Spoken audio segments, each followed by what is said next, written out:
On the afternoon of April 20th, international big news has arrived. First piece of information, protests against the Trump administration have erupted again across the United States. From New York to Washington, Chicago, Los Angeles, San Francisco, Phoenix, Portland, and hundreds of other cities nationwide, protests are taking place. People are taking to the streets with signs to express their dissatisfaction with the Trump administration.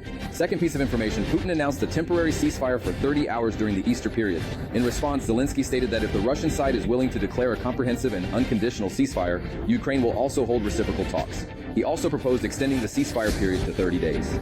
Third piece of information, the Food Safety Department in Hokkaido, Japan reported that 140 guests at the Ohio Plain Hotel showed symptoms of diarrhea and other issues, confirmed to be food poisoning caused by norovirus.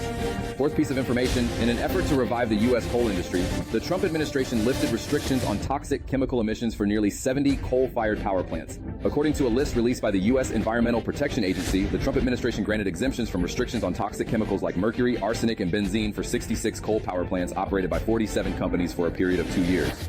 Fifth piece of information, Netanyahu delivered a speech stating that Israel does not have to yield to Hamas's demands. This could also facilitate the release of hostages held by Israel. Therefore, the war in Gaza will not end until Hamas is completely eliminated.